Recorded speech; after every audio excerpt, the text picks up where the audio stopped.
देखिए, जब भी किसी भी व्यक्ति को बहुत ज़्यादा पावर मिलता है तो कहीं न कहीं वो पावर का अपना गलत इस्तेमाल करता है। और आपने देखा होगा कि ये आदमी अपने से कम लेवल, जिनका थोड़ा-सा पहुँच नहीं है यार, एक आदमी है जिनका पहुँच वो ज़्यादा है, तो वो गलत इस्तेमाल करता है पावर का, आपने देखा होगा। बट आज का सेशन बड़ी अति महत्वपूर्ण क्लास रहने वाला है।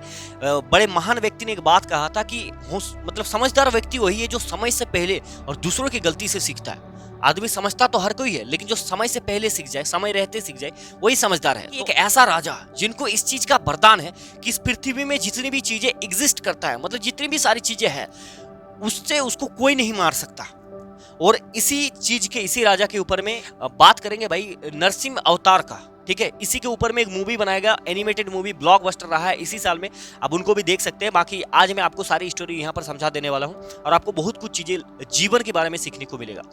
क्या है पीछे के रीजन, मैं आपको बताऊं। एक हिरण्यकश्यप नाम का एक राजा हुआ करता था, हिरण्यकश्यप। ये जो कश्यप है, इसी से इनका नाम, मतलब इनके पिताजी का नाम छुपा हुआ। इनका पिताजी का नाम था ऋषि कश्यप, उनके पुत्र है हिरण्यकश्यप। अब होता ये है कि हिरण्यकश्यप बहुत घनघोर भयानक तपस्या करता भगवान ब्रह्मा जी का। ठीक है, तो तपस्या करते रहता, बहुत दिन तपस्या करना पड़ता, तब जाके भगवान खुश होते हैं। एक दिन भगवान खुश होते हैं और आते हैं इनके पास, इनसे कहते हैं कि भाई यार तुझे क्या चाहिए, बता पुत्र, तुम्हें क्या चाहिए। तो ये मुस्कुरा के कहते हैं कि प्रभु हम पर दया कीजिए, मुझे कुछ ऐसा वरदान दीजिए कि कोई भी व्यक्ति ना तो मुझे दिन में मार सकता है, ना ही मुझे रात में मार सकता है। ना तो कोई पशु मुझे मार सकता है, ना कोई इंसान मुझे मार सकता है। ना तो मैं कोई शस्त्र से मरूं, ना किसी में अस्त्र से मरूं। ना कोई मुझे घर के अंदर मार सकता है और ना ही मुझे घर के कोई बाहर मार सकता है। पता नहीं ब्रह्मा जी उस दिन किस मूड में थे, इन्होंने वरदान दे दिया कि तथास्तु। अब ये चेक कर रहा था कि ब्रह्मा जी ये चीजें सही होगा, तो कहा कि बिल्कुल सही होगा, मैं कह रहा हूं तो सही हो गई। अब एक चीजें मैं आपको क्लियर कर देता हूं, जो अस्त्र और शस्त्र की बात है, देखिए वो होता है जो हाथ में लेकर के हम चलाते हैं, जैसे तलवार हो गया या गदा हो गया, हाथ में लेकर के जो चलाते हैं, जो फेंक के मारते हैं, चाहे ब्रह्मास्त्र हो गया, शिवास्त्र हो गया या इंद्रास्त्र हो गया, पाशुपतास्त्र हो गया, बहुत सारे अस्त्र होते हैं, तो उसे अस्त्र कहते हैं। ठीक है, अब देखिए होता क्या है कि जैसे ही इन्हें वरदान मिलता है, अब देखिए जाहिर सी बात, एक चीज यहाँ पर समझने की कोशिश कीजिए कि कोई भी इंसान को अगर छोटा मोटा कुछ चीजें हमारे दैनिक जीवन में मिल जाता है, पावर मिल जाता है, तो उसके बाद आदमी नहीं समझता है, उसको रगड़ देगा भाई। उनको लगेगा कि दुनिया की सारी चीजें, ये सूर्य जो चमक रहा है वो हमारी वजह से ही चमक रहा है। ट्रैफिक पे जाएगा तो सिग्नल नहीं देखता है, वो तोड़ ताड़ के चला जाता है। ये आदमी ऐसा है जिनको इस चीज का वरदान है कि इस दुनिया में जितनी सारी चीजें एग्जिस्ट करता है, इन्हें कोई नहीं मार सकता। हम किसी दूसरे व्यक्ति से डरते क्यों ना, मतलब गलती करने से क्यों डरते? क्योंकि हमें मरने का डर है भाई, खौफ है कि मारा जाऊंगा गलती करेंगे तो। लेकिन इस आदमी को वरदान है कि पृथ्वी में जितने भी सारे पशु पक्षी या कोई मनुष्य इन्हें मार नहीं सकता, ऐसी वरदान। तो ऐसा वरदान अगर आदमी को मिलेगा तो अगर सही चीज में लगाए तो बहुत अच्छी बात है, लेकिन इस आदमी ने खेल उल्टा खेल दिया। इन्होंने क्या किया कि जैसे ही अपने राज्य में वापस लौटते, इन्होंने पूरा मतलब हाहाकार मचा दिया कि आज से एक ही भगवान है, और वो क्या है, भगवान हिरण्यकश्यप। अब हमारी ही पूजा होगा, और जो इस बात को नहीं मानेगा उसका भाई ये मार देता था। ठीक है, उसके बाद इनको भगवान विष्णु से बहुत ज्यादा चिढ़ था। ये कहते थे कि अगर भगवान विष्णु का किसी ने पूजा किया तो भाई काट डालूंगा उसको। अब समय का चक्कर देखिए, होता क्या है कि इसी के घर में एक पुत्र होता है जिनका नाम होता है प्रहलाद। प्रहलाद ऐसे बेसिकली मैंने फोटो लगा दिया समझने के लिए, प्रहलाद। अब प्रहलाद सुबह से शाम तक एक ही काम करता, भगवान विष्णु का नाम जप क्या करता कि भगवान विष्णु की जय हो, विष्णु भगवान की जय हो, विष्णु भगवान की जय हो। और ये उनके जस्ट अपोजिट है, इनको वो पसंद नहीं है। पूरे राज्य में ढिंडोरा पिटवा दिया कि भाई कोई नहीं, मजाक मस्ती नहीं भाई, यहाँ एक ही भगवान है, भगवान हिरण्यकश्यप। अगर किसी ने भगवान विष्णु का नाम ले लिया तो काट डालूंगा, ऐसी चीज है। अब उसी के घर में यहाँ नाम लेने वाला पैदा हो गया। ये इन्होंने एक दिन कहा कि बेटा यार तू ये सब क्या कर रहा है, एक ही भगवान है, वो है तुम्हारा फादर साहब, मैं भगवान हूँ। इन्होंने कहा कि डैडी गलत बात नहीं है, ये आप गलत कर रहे हैं। इसको समझाने की कोशिश कर रहे हैं, मतलब पुत्र फादर साहब को समझा रहा कि भाई पापा आप ये गलत कर रहे हैं, लेकिन समझता नहीं यार। अब देखिए होता क्या, अब अगर ये पिता इनका मतलब हिरण्यकश्यप का बात प्रहलाद नहीं मानता है, प्रहलाद आगे चल के मतलब बहुत बड़ा विष्णु भगवान का बहुत बड़ा भक्त बनता है, अभी पता लगेगा आपको। अब ये इनको मारने के लिए टॉर्चर करता है ताकि इसको जान से मार दिया जाए। आपने बहुत सारी कहानी वगैरह सुना होगा कि होलिका एक नाम की लड़की थी, उनको ऐसा वरदान था कि वो अगर आग में चढ़ जाएगी, कहीं पे आग लगा हुआ है, आग में मतलब चल जाएगी तो आग से जलेगी नहीं, उनको ऐसा वरदान था, लेकिन सही कामों के लिए। अगर किसी को मान लेते कोई घर में आग लग गया, अब उसको बचाना है, तो ये अगर आग मतलब घुस जाएगी घर में, उसके पास एक प्रकार का चादर था, उसको मतलब ओढ़ करके घुस जाएगी, तो उसको आग में कुछ नहीं होगा, ठीक है, उसको ऐसा वरदान था।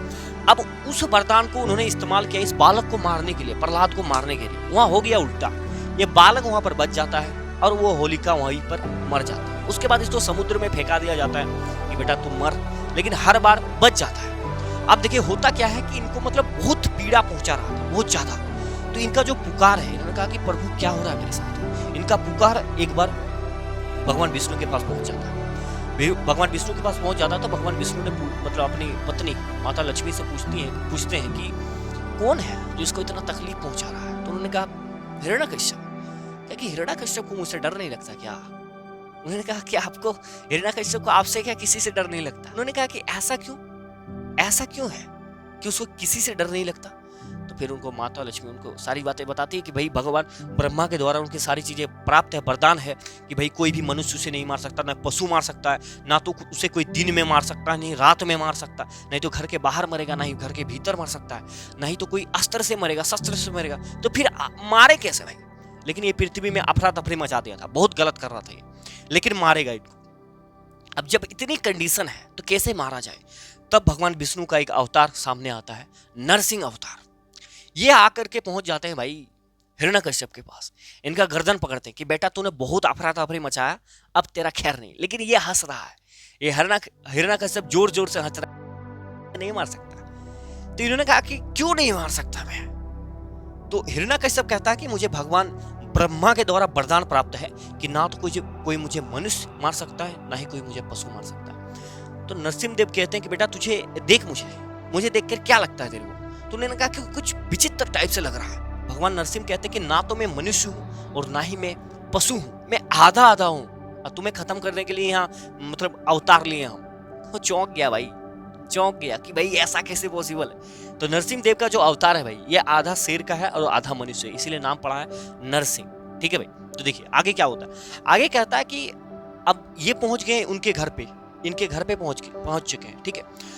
आगे कहता है ठीक है अगर आप आधा मनुष्य आधा पशु है, लेकिन मुझे कोई ना तो दिन में मार सकता है, ना ही कोई रात में मार सकता है। तो ये कहते हैं कि भाई थोड़ा बाहर झांक के देख, ये संध्या सांझ का टाइम है, गोधूली बेला है।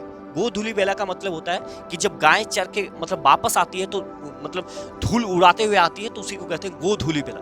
ये समय चल रहा है, तो ये तो ना तो रात है और नहीं सुबह है, मतलब दिन जा रहा होता है रात आ रहा होता है, उस समय है, वो समय है। भाई डर गया बहुत इंसान, वो डर गया कि भाई यार आज तो मर ही जाऊंगा। लेकिन फिर भी वो हंस रहा है कि भाई ठीक है, मान लेते कि आप पशु है या मनुष्य है, कुछ विचित्र टाइप है, ये समय भी ठीक है, लेकिन आप मारोगे किससे? नहीं तो मैं शस्त्र से मरूंगा, नहीं अस्त्र से मरूंगा, किससे मारोगे? तो इन्होंने कहा कि भाई मेरे जो ये नाखून है ना बड़े बड़े, इसी से मैं चीर दूंगा।